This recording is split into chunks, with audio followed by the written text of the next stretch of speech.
അപ്പോൾ ഈ കാര്യങ്ങളൊക്കെ ശ്രദ്ധിച്ചാൽ പുഷ്പം പോലെ നിങ്ങളുടെ വണ്ടിൻ്റെ ക്ലച്ച് ഡിസ്ക് ഒരുപാട് കാലം നിൽക്കും. അപ്പോൾ ഗൈസ് നമ്മൾ വണ്ടി ഓടിക്കുമ്പോൾ ഒരുപാട് തെറ്റുകൾ ചെയ്യുന്നുണ്ട് ക്ലച്ചിൻ്റെ ഭാഗത്തിൽ. കാരണം ക്ലച്ചിനെ കൊലക്ക് കൊടുക്കാൻ തന്നെ പറയാം. ഹലോ ഗൈസ്, എല്ലാവർക്കും നമ്മുടെ പുതിയൊരു വീട്ടിലേക്ക് സ്വാഗതം ഗൈസ്. അപ്പോൾ ഇന്നത്തെ വീഡിയോ എന്ന് പറഞ്ഞാൽ ക്ലച്ചിനെ കുറിച്ചിട്ട് എന്താ വെച്ചാൽ ക്ലച്ചിൻ്റെ വർക്കിങ്ങോ കാര്യങ്ങളൊന്നുമല്ല, അതൊക്കെ ഒരുപാട് വീഡിയോ ഉണ്ട്. പക്ഷേ ഇന്നത്തെ വീഡിയോ എന്ന് പറഞ്ഞാൽ നമ്മുടെ വണ്ടീൻ്റെ ക്ലച്ച് എങ്ങനെയാണ് ഡാമേജ് ആവുന്നത്. അതിലിപ്പോൾ ചില ആളുകൾ 5000 കിലോമീറ്റർ, 10000 കിലോമീറ്റർ, 13000 കിലോമീറ്റർ, 20000 കിലോമീറ്റർ ഒക്കെ ആകുമ്പോഴത്തേന് ക്ലച്ച് പോകാറുണ്ട് പല വണ്ടികൾക്കും. അത് ഇന്ന വണ്ടിയൊന്നുമില്ല കേട്ടോ, എല്ലാ വണ്ടികൾക്കും. അപ്പോൾ അത് എങ്ങനെയാണ് പോകുന്നത്, പോകാനുള്ള കാരണങ്ങളും അത് ഇനി കുറച്ചുകൂടി നമ്മൾ ക്ലച്ചിൻ്റെ ലൈഫ് കൂട്ടാൻ ഏകദേശം ഞാനിപ്പോൾ NS200 ഉപയോഗിച്ചിട്ടുണ്ടായിരുന്നു. NS200 ഏകദേശം ഞാൻ 40 എബോവ് പോയിട്ടാണ് എൻ്റെ വണ്ടിൻ്റെ ക്ലച്ച് ഡിസ്ക് കാര്യങ്ങളൊക്കെ തന്നെ റീപ്ലേസ് ചെയ്യേണ്ടി വന്നത്. ക്ലച്ച് കേബിളിനെ കുറിച്ചിട്ടല്ല, ക്ലച്ച് ഡിസ്ക് കാര്യങ്ങളൊക്കെ തന്നെ നമ്മൾ റീപ്ലേസ് ചെയ്യേണ്ടി വന്നത്. അപ്പോൾ അതിനെക്കുറിച്ചിട്ടൊക്കെയാണ് ഇന്നത്തെ ഒരു വീഡിയോയിൽ എങ്ങനെ ശ്രദ്ധിക്കണം എന്നുള്ള കാര്യങ്ങളൊക്കെ പറയാൻ പോകുന്നത്. വീഡിയോക്ക് മുമ്പ് നമ്മുടെ ചാനൽ സബ്സ്ക്രൈബ് ചെയ്യുക, കൂടെ ബെൽ ബട്ടൺ കൂടെ ക്ലിക്ക് ചെയ്യണം, നല്ല വീഡിയോ നിങ്ങൾക്ക് പെട്ടെന്ന്. ഓക്കെ, നമുക്ക് വീഡിയോക്ക് പോകാം. എന്താണ് ക്ലച്ച് എന്ന ചോദ്യത്തിനുള്ള ഒരു മറുപടി എന്ന് പറഞ്ഞാൽ സിമ്പിളായിട്ട് പറയാം ഞാൻ, നിങ്ങൾക്ക് മനസ്സിലാവുന്ന പോലെ. ഇപ്പോൾ നമ്മൾ എൻജിനിൽ നിന്നും ഉണ്ടാക്കുന്ന നമ്മളെ പിസ്റ്റണൊക്കെ വർക്ക് ചെയ്ത് ഫ്യൂല് കത്തിച്ച് അവിടെ ഉണ്ടാക്കുന്ന ആ ഒരു പവറിനെ അതുപോലെ തന്നെ നേരിട്ട് ഗിയർ ബോക്സിലേക്ക് എത്തിക്കുന്ന ഒരു മീഡിയേറ്ററാണ് നമ്മുടെ ക്ലച്ച് എന്ന് പറഞ്ഞാൽ. അപ്പോൾ അത് ഇപ്പോൾ ഏകദേശം എൻജിനിൽ ഉൽപ്പാദിക്കുന്ന 100% പവർ എത്തിക്കുന്നതെന്ന് പറയുന്നില്ല. ഏകദേശം വലിയൊരു പവർ നഷ്ടമൊന്നും അവിടെ ഇല്ലാതെ ഏകദേശം ഗിയർ ബോക്സിലേക്ക് ആ ഒരു പവറിനെ എത്തിക്കലാണ് ക്ലച്ചിൻ്റെ ജോലി. അത് ആവശ്യാനുസരണം നമുക്ക് വേണ്ടുമ്പോൾ എത്തിക്കാം, അല്ലാത്തുമ്പോൾ അത് എത്തിക്കാതിരിക്കാം. അങ്ങനെ ഒരുപാട് ജോബ് ക്ലച്ചിനുണ്ട്. അപ്പോൾ ഗൈസ് നമ്മൾ വണ്ടി ഓടിക്കുമ്പോൾ ഒരുപാട് തെറ്റുകൾ ചെയ്യുന്നുണ്ട് ക്ലച്ചിൻ്റെ ഭാഗത്തിൽ. കാരണം ക്ലച്ചിനെ കൊലക്ക് കൊടുക്കാൻ തന്നെ പറയാം. ആ രീതിക്ക് തന്നെ വണ്ടി ഓടിക്കുന്ന പല ആളുകളുണ്ട്. അപ്പോൾ ഞാൻ പറയുന്ന കാര്യങ്ങൾ ഒരുപാട് കാര്യങ്ങളൊക്കെ നിങ്ങൾക്ക് അറിയുന്ന കാര്യങ്ങൾ തന്നെ ആവും. ഓക്കെ, അപ്പോൾ ഞാൻ നിങ്ങളെ ജസ്റ്റ് ഒന്ന് റിമൈൻഡ് ചെയ്യാമെന്ന് മാത്രം. പറയുന്ന ഒന്നാമത്തെ കാര്യം എന്ന് പറഞ്ഞാൽ നമ്മുടെ വണ്ടീൻ്റെ ക്ലച്ച് കേബിൾ, ക്ലച്ച് ലിവർ, അതിനെക്കുറിച്ചിട്ടാണ് ആദ്യമായിട്ട് പറയാനുള്ളത്.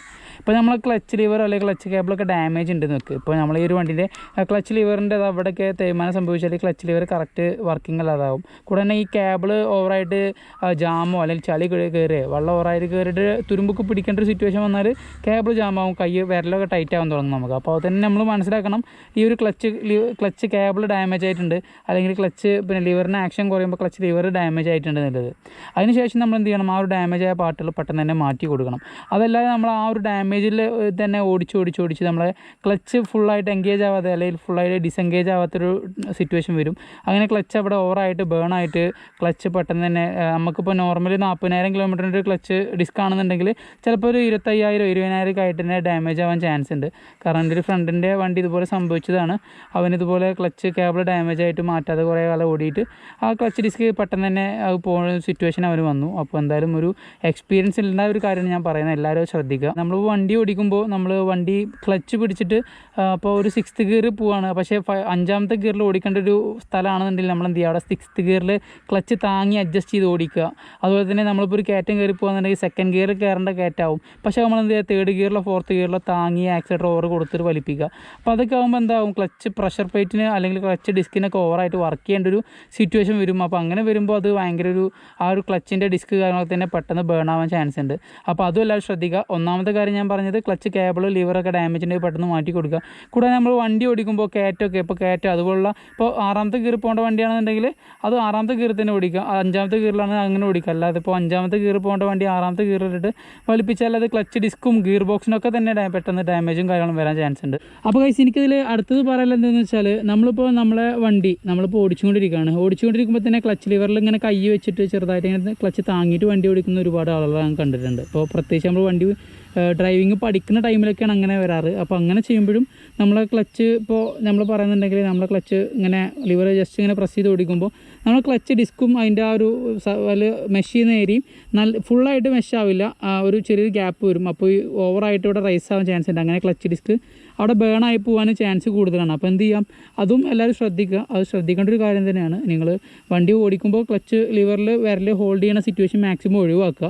പിന്നെ നമ്മൾ ഇപ്പോൾ ട്രാഫിക്കിലൊക്കെ ക്ലച്ച് നമ്മൾ വിരൽ എപ്പോഴും അതിൻ്റെ മേലെ തന്നെ വേണം. കാരണം നമുക്ക് പെട്ടെന്ന് തന്നെ ക്ലച്ച് പിടിക്കേണ്ട സിറ്റുവേഷനൊക്കെ വരും. അപ്പോൾ നിങ്ങൾ ഒറ്റ കാര്യം ശ്രദ്ധിച്ചാൽ മതി, വണ്ടി ഓടിക്കുമ്പോൾ നമുക്ക് ഇപ്പോൾ അത്യാവശ്യം നല്ലൊരു ഹൈവേയിലൊക്കെ ആണെന്നുണ്ടെങ്കിൽ നിങ്ങൾ ക്ലച്ച് ലിവറിൻ്റെ മേലെ നമ്മളെ ഈ ഒരു കൈ വെക്കേണ്ട ഒരു ആവശ്യം തന്നെയല്ല. എന്നാൽ നിങ്ങൾ ട്രാഫിക്കിലൂടെ ഒക്കെ ഒഴിക്കുമ്പോൾ ജസ്റ്റ് ഒന്ന് കൈ വെക്കുക. അപ്പോഴാണെങ്കിലും ലിവർ ജാമാക്കാതെ, പറയുന്നുണ്ട് ഇതെങ്ങനെ ജാമാക്കാത്ത രീതിയിൽ ജസ്റ്റ് വിരലിങ്ങനെ വെച്ച് കൊടുക്കുക, അത്ര മാത്രം.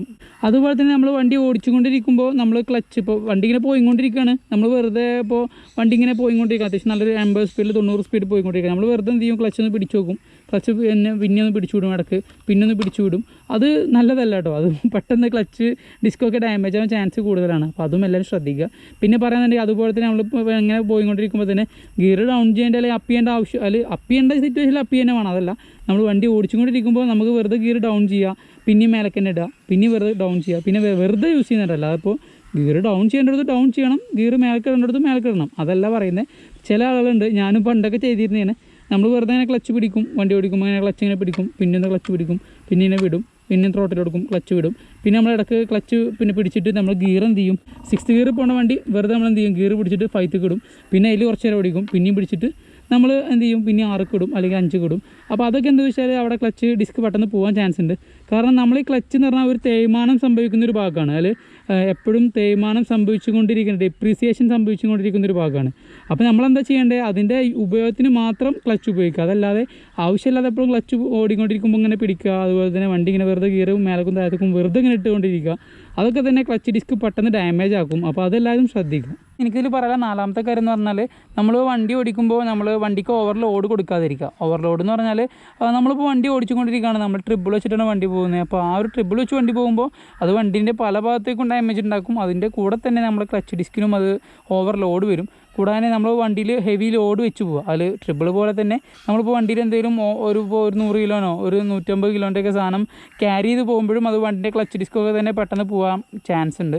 അപ്പോൾ അതെല്ലാം ശ്രദ്ധിക്കുക. പിന്നെ അതുപോലെ തന്നെ നമ്മൾ വണ്ടി ബേൺ ഔട്ട് ചെയ്യില്ലേ, അല്ല ബേൺ ഔട്ട് ചെയ്യാൻ നമ്മൾ വണ്ടി ഹോൾഡ് ചെയ്തിട്ട് ഫ്രണ്ട് ബ്രേക്ക് പിടിച്ച് ക്ലച്ച് പിന്നെ ലെവൽ ചെയ്തിട്ട് നമ്മൾ ഫ്രണ്ട് ബ്രേക്ക് പിടിച്ച് ഫുള്ള് ത്രോട്ടിൽ എടുത്താൽ ഒന്ന് ഫ്രണ്ടിലേക്ക് താഞ്ചി കഴിഞ്ഞാൽ ബാക്ക് കടന്ന് ടയറൊക്കെ ഇറങ്ങും. നിങ്ങളിപ്പോൾ സ്ക്രീനിൽ കാണുന്നുണ്ടാവും, ഞാൻ തന്നെ ചെയ്യാറുണ്ട്, ചെയ്തിട്ട് എനിക്ക് ഒരു വട്ടം പണി കിട്ടിയതാണ്. അപ്പോൾ അതുപോലെ ചെയ്യുമ്പോൾ നിങ്ങൾ എന്ത് ചെയ്യുക, വണ്ടി പിന്നെ ഒന്ന് സേഫാക്കി ചെയ്യുക. ആ ടൈമിൽ തന്നെ അധികം ക്ലച്ച് പിടിച്ചു വിടാതിരിക്കുക.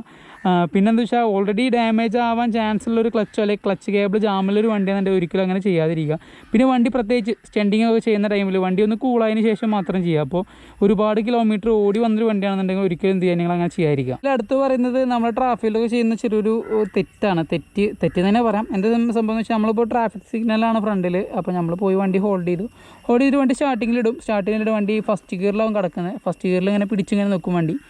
പിന്നെ എന്ത് ചെയ്യും, നമ്മൾ ക്ലച്ച് ഇങ്ങനെ താങ്ങും, പിന്നെയും ഇങ്ങനെ പിടിക്കും, ക്ലച്ച് ലിവർ ഇങ്ങനെ താങ്ങി ഇങ്ങനെ വിടും. അപ്പോൾ വണ്ടി ചെറുതായിട്ട് മുന്നിലായിട്ട് ഇങ്ങനെ മൂവ് ചെയ്യും, പിന്നെയും വണ്ടി നിൽക്കും. അങ്ങനെ ചെയ്യാറുണ്ട്. അത് ചെയ്യുന്നതുകൊണ്ടുള്ളൊരു പ്രശ്നം എന്താണെന്ന് വെച്ചാൽ നമ്മുടെ വണ്ടിക്ക് ക്ലച്ച് ഡിസ്ക് അവിടെ കംപ്ലയിൻ്റ് എന്ന് പറഞ്ഞാൽ പെട്ടെന്ന് വരില്ല. ഇപ്പോൾ ഈ പറഞ്ഞ കാരണം കൊണ്ട് തന്നെ പെട്ടെന്ന് ഒറ്റയടിക്ക് ചിലപ്പോൾ ക്ലച്ച് ഡിസ്ക് കംപ്ലയിൻ്റ് ആവുമെന്ന് വരില്ല. പക്ഷേ ക്ലച്ച് ഡിസ്കിൻ്റെ ലൈഫ് കുറയും. അതാണ് ഞാൻ പറഞ്ഞു വരുന്നത്. അപ്പോൾ നിങ്ങൾ എന്ത് ചെയ്യാം, അത് ചെയ്യാതിരിക്കുക. വണ്ടി ഇപ്പോൾ നിങ്ങൾ ട്രാഫിക്കിലാണെന്നുണ്ടെങ്കിൽ ഇപ്പോൾ ഒരു 60 സെക്കൻഡ് അല്ലെങ്കിൽ ഒരു 30 സെക്കൻഡ് ട്രാഫിക്കാണ് നിങ്ങൾക്ക് കിട്ടിയിട്ടില്ലെന്നുണ്ടെങ്കിൽ നിങ്ങൾ എന്ത് ചെയ്യുക, വണ്ടി ഇപ്പോൾ ഇതുപോലെ തന്നെ പിടിക്കുക. വണ്ടി സ്റ്റാർട്ടിങ്ങിൽ ഓഫ് ചെയ്യേണ്ട ആവശ്യമില്ല. നിങ്ങൾക്ക് ചിലപ്പോൾ വണ്ടി സ്റ്റാർട്ടിങ്ങിൻ്റെ എന്തെങ്കിലും പ്രോബ്ലം ഉണ്ടാവും, അതിന് പെട്ടെന്ന് സ്റ്റാർട്ടാവില്ല എന്നൊരു കൺഫ്യൂഷൻ ഉണ്ടാവും. അതുകൊണ്ട് വേണമെന്നുണ്ടെങ്കിൽ ട്രാഫിക്കിന് ഓഫ് ആക്കണമെന്നില്ല. നിങ്ങൾക്ക് അത്യാവശ്യം നല്ല ഫ്യൂൽ ഉണ്ടെന്നുണ്ടെങ്കിൽ വണ്ടി ഓഫ് ആക്കണമെന്നില്ല. നിങ്ങൾ 60 സെക്കൻഡ് സ്റ്റാർട്ടിങ്ങിൽ ഇട്ടുള്ളൂ. പക്ഷേ ആ ടൈമിൽ ക്ലച്ച് പിടിച്ചിട്ട് എന്ത് ചെയ്യുക, വണ്ടി ജസ്റ്റ് ന്യൂട്രലായിട്ട് ഇട്ടെടുക്കുക. എന്നിട്ട് ആ ന്യൂട്രൽ ഹോൾഡ് ചെയ്യുക. പിന്നെ വണ്ടി സിഗ്നൽ ഏകദേശം ഒരു 10 സെക്കൻഡൊക്കെ അല്ലെങ്കിൽ ഒരു 5 സെക്കൻഡ് 6 സെക്കൻഡൊക്കെ ആകുമ്പോൾ ക്ലച്ച് പിടിച്ചിട്ട് ഫസ്റ്റിലായിട്ട് ഇട്ടിട്ട് വണ്ടി എടുക്കുക നിങ്ങൾക്ക്. അതാണ് പൊതുവേ ഞാൻ ചെയ്യുന്ന കാര്യം. നല്ലൊരു കാര്യമാണ്. എല്ലാവരും ഇപ്പോൾ പൊതുവേ വണ്ടിൻ്റെ നല്ല നിലക്ക് നോക്കുന്ന എല്ലാവരും ചെയ്യുന്നൊരു കാര്യമാണ്. അത് നിങ്ങളെല്ലാവരും ചെയ്യാൻ ശ്രമിക്കുക. അതേ രീതിയിൽ ഇപ്പോൾ കയറ്റം ഉള്ള ഒരു സ്ഥലത്താണ് നിൽക്കുന്നത്. ഇപ്പോൾ ട്രാഫിക്കുള്ള ഏരിയയിൽ തന്നെ നമ്മളെ ബൈക്ക് ഹോൾഡ് ചെയ്ത സ്ഥലത്ത് ചെറിയ കയറ്റുണ്ട്. ആ ഒരു കയറ്റേണ്ടത് തന്നെ നമുക്ക് തീർച്ചയായിട്ടും അവിടെ ക്ലച്ച് താങ്ങേണ്ട ഒരു സിറ്റുവേഷൻ വരും. അപ്പം നിങ്ങൾ ചെയ്യേണ്ടത് ഇപ്പോൾ ഞാൻ നിൽക്കുന്ന പോലെ തന്നെ ട്രാഫിക്കിൽ കൊണ്ടുപോകുക, വണ്ടി നിർത്തിയിട്ട് പിന്നെ ഒരു സൈഡിലേക്ക് നമ്മൾ കാല് ഫുള്ള് കൊടുത്തിട്ട് ബാക്ക് കാലുകൊണ്ട് നമുക്ക് വേണമെങ്കിൽ എന്ത് ചെയ്യാം, നമുക്ക് ബ്രേക്ക് ഹോൾഡ് ചെയ്ത് ഇങ്ങനെ നിൽക്കാം. ഇതുപോലെ തന്നെ നിൽക്കാം. അതല്ലാതെ ഫ്രണ്ട് ബ്രേക്ക് പിടിച്ച് നിൽക്കാം. ഫ്രണ്ട് ബ്രേക്ക് പിടിച്ചിട്ട് 2 കാലം ഇങ്ങനെ വെച്ച് നിൽക്കാം. പക്ഷേ ഈ ഫ്രണ്ട് ബ്രേക്ക് പിടിച്ച് നിൽക്കുന്നതിനൊക്കെ നല്ലത് എന്താ വെച്ചാൽ ഈ ബാക്ക് ബ്രേക്ക് യൂസ് ചെയ്യുന്നതാണ്. ബാക്ക് ബ്രേക്ക് യൂസ് ചെയ്താൽ നമുക്ക് എന്ത് ചെയ്യാം, നമുക്ക് പെട്ടെന്ന് തന്നെ വണ്ടി ക്ലച്ച് ഒരു ഫസ്റ്റ് കിട്ടി ക്ലച്ച് എടുത്ത് വണ്ടി റിലീസ് ചെയ്യാൻ കഴിയും. അപ്പോൾ ഗൈസ്, ഇതിൽ ഏറ്റവും അവസാനമായിട്ട് പറയുന്ന ഒരു കാര്യം എന്ന് പറഞ്ഞാൽ, നമ്മളിപ്പോൾ വണ്ടി ഓടിച്ചുകൊണ്ടിരിക്കുമ്പോൾ വണ്ടി ഓടിച്ച് നമ്മളിപ്പോൾ ഒരു പാർക്കിങ്ങിൽ കൊടുന്ന് നിർത്തുകയാണ്, അല്ലെങ്കിൽ നമ്മളെ വീട്ടിൽ കൊടുന്ന് നിർത്തുന്ന ടൈമിൽ നമ്മളിപ്പോൾ കുറേ നേരം നിർത്തിയിരുന്ന ടൈമിലൊക്കെ വണ്ടി നമ്മൾ എന്ത് ചെയ്യും, ഫസ്റ്റ് ഗിയറിലിട്ട് നിർത്തും അല്ലെങ്കിൽ സെക്കൻഡ് ഗിയറിലിട്ട് നിർത്തും. അതല്ല നിങ്ങൾ വരുന്ന ഏത് ഗിയറിലാണോ ആ ഗിയറിൽ ബ്രേക്ക് പിടിച്ച് വണ്ടി നിർത്തും.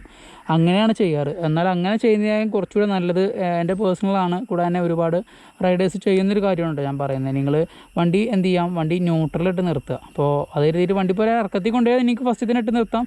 അതല്ല ഇപ്പോൾ നമ്മൾ വണ്ടി പാർക്ക് ചെയ്യുന്നൊരു ടൈമിൽ ഇപ്പോൾ നമ്മൾ ജോലിക്ക് പോകുമ്പോഴാണെങ്കിൽ നമ്മൾ വണ്ടി പാർക്ക് ചെയ്യുന്നത് സേഫ് ആയിട്ടുള്ള ഏരിയയിലാവും. അതുപോലെ തന്നെ വണ്ടി നമ്മളിപ്പോൾ എന്ത് ചെയ്യുന്നത്, നമ്മളിപ്പോൾ നമ്മളിപ്പോൾ ഒരു വീട്ടിൽ നിർത്തിയാൽ നമ്മൾ സേഫായിട്ടുള്ള രീതിയിൽ നിർത്തുക, അല്ലാതെ ഒരുപാട് കുത്തനെയുള്ള ഇറക്കത്തിലൊന്നും കൊണ്ടുപോയി നിർത്തില്ല. കുത്തനെയുള്ള ഇറക്കത്തിലേക്ക് കൊണ്ടുപോയി നിർത്തുന്ന സാഹചര്യത്തിൽ തീർച്ചയായിട്ടും നിങ്ങൾ ഫസ്റ്റ് ഗിയറിൽ തന്നെ ഇട്ട് നിർത്തുക. എന്നാൽ പിന്നെ വണ്ടിക്കൊരു ചെറിയൊരു ബ്രേക്കിംഗ് അവിടെ കിട്ടും വണ്ടിക്ക്. അഥവാ വണ്ടി മുമ്പിലോട്ട് മൂവ് ചെയ്യേണ്ട ഒരു സിറ്റുവേഷൻ വന്നാൽ തന്നെ എന്ത് ചെയ്യും, വണ്ടി ഒരു ഫസ്റ്റ് ഗിയറിൽ നമ്മളെ മാനേജ് ചെയ്യും, വണ്ടി മുന്നിലോട്ട് പോകാതെ. അപ്പോൾ നിങ്ങൾ ആ ഒരു സിറ്റുവേഷനൊക്കെ ഒഴിവാക്കിയിട്ട് നിങ്ങൾ വണ്ടി സേഫായൊരു സ്ഥലത്ത് കൊണ്ടുപോയി പാർക്ക് ചെയ്യുന്നൊരു ടൈമിൽ നിങ്ങൾ എന്ത് ചെയ്യും, വണ്ടി നമുക്ക് ന്യൂട്രലിട്ട് വണ്ടി നിർത്തുക. എല്ലാവരും ഫസ്റ്റ് ഗിയറിലിട്ട് വണ്ടി നിർത്തുമ്പോൾ ഞാൻ ജസ്റ്റ് എക്സാമ്പിൾ ഒന്ന് കാണിച്ചു തരാം. നിങ്ങൾ ഇപ്പോൾ വണ്ടി കണ്ടോ, ഇപ്പോൾ വണ്ടി ന്യൂട്രലാണ്, വണ്ടി ഇങ്ങനെ കൊണ്ടുപോകുക, വണ്ടി വീട്ടിൽ കൊണ്ടുപോയിട്ട് പാർക്ക് ചെയ്തിട്ട് വണ്ടി ക്ലച്ച് പിടിച്ച് ജസ്റ്റ് ന്യൂട്രലിലേക്ക് തട്ടിയിട്ട് വണ്ടി ഓഫാക്കുക. ഓഫാക്കിയിട്ട് നമ്മൾ വീണ്ടും വണ്ടി സ്റ്റാർട്ട് ചെയ്യുമ്പോൾ കണ്ടോ, നമ്മൾ സ്റ്റാർട്ട് ചെയ്യുമ്പോൾ സിമ്പിളായിട്ട് തന്നെ വണ്ടി സ്റ്റാർട്ടാവും. അതല്ലാതെ നമ്മളിപ്പോൾ ഫസ്റ്റിലിട്ടിട്ട് സ്റ്റാർട്ട് ചെയ്യാതെ ഇനി കണ്ടോളൂ നിങ്ങൾ വണ്ടിക്കാവണേ. ഇപ്പോൾ വണ്ടി ന്യൂട്രലാണ്, ഞാൻ ഇപ്പോൾ ഫസ്റ്റ് കിട്ടിയതിന് ശേഷം വണ്ടി സ്റ്റാർട്ട് ചെയ്യണം കേട്ടോ. ക്ലച്ച് പിടിച്ച് സ്റ്റാർട്ട് ചെയ്യണം. സോറി, എൻജിൻ സ്വിച്ച് കണ്ടോ, ചെറിയൊരു ചാട്ടം വണ്ടിക്ക് ഉണ്ടാവും. നിങ്ങൾ ശ്രദ്ധിച്ചോ എന്ന് എനിക്കറിയില്ല. കണ്ടോ, ചെറിയൊരു പിടുത്തം വണ്ടിക്ക് ഉണ്ടാവും ക്ലച്ച് പിടിച്ച് സ്റ്റാർട്ട് ചെയ്യുമ്പോൾ. അപ്പോൾ ആ ഒരു പിടുത്തം ഇല്ലാതിരിക്കാൻ വേണ്ടി എന്ത് ചെയ്യാം, നമ്മൾ വണ്ടി ജസ്റ്റ് ന്യൂട്രലിട്ട് സ്റ്റാർട്ട് ചെയ്യാം. എപ്പോഴും ന്യൂട്രലിട്ട് സ്റ്റാർട്ട് ചെയ്യുന്നതന്നെ സേഫ്. അതങ്ങനെ ചെയ്യാം. നമുക്കിന്ന് പെട്ടെന്ന് പോകേണ്ട ഒരു സിറ്റുവേഷൻ ഫസ്റ്റ് തന്നെ ആയിട്ട് ചെയ്യേണ്ടി വരും. അപ്പോൾ ഈ കാര്യങ്ങളൊക്കെ ശ്രദ്ധിച്ചാൽ പുഷ്പം പോലെ നിങ്ങളെ വണ്ടിൻ്റെ ക്ലച്ച് ഡിസ്ക് ഒരുപാട് കാലം നിൽക്കും. അപ്പോൾ നിങ്ങൾ എന്ത് ചെയ്യാം, ഈ കാര്യങ്ങളൊക്കെ ശ്രദ്ധിക്കുക, ചെയ്യുക, നല്ല കാര്യങ്ങൾ ചെയ്യുക വണ്ടിക്ക് വേണ്ടിയിട്ട് കേട്ടോ. നമ്മളെ ഒരു പാർട്ണർ എന്ന രീതിയിൽ തന്നെ വണ്ടി കൊണ്ടു നടക്കുക. അപ്പോൾ അത്രേ എനിക്ക് പറയാനുള്ളൂ. അപ്പോൾ ഗൈസ്, ഇന്നത്തെ വീഡിയോ നിങ്ങൾക്ക് ഇൻഫോർമേറ്റീവ് ആയിട്ടുണ്ടെന്നുണ്ടെങ്കിൽ നിങ്ങൾ എന്ത് ചെയ്യുക, നമ്മളെ ചാനൽ സബ്സ്ക്രൈബ് ചെയ്യുക, നമ്മളെ വീഡിയോക്ക് ലൈക്ക് ചെയ്യുക. പിന്നെ നിങ്ങൾക്ക് ഇതിനെക്കുറിച്ചുള്ള എന്തെങ്കിലും അഭിപ്രായങ്ങളോ എന്തെങ്കിലും പറയാനുണ്ടെങ്കിൽ തീർച്ചയായും നിങ്ങൾക്ക് താഴെ കമൻറ്റ് ചെയ്യാം. ഇതുപോലുള്ള എന്തെങ്കിലും വീഡിയോസ് വേണമെന്നുണ്ടെങ്കിൽ നിങ്ങൾക്ക് താഴെ കമൻറ്റ് ചെയ്യാം. അപ്പോൾ ഇന്നത്തെ വീഡിയോ ഇത്ര തന്നെ ഉള്ളൂ. Okay guys.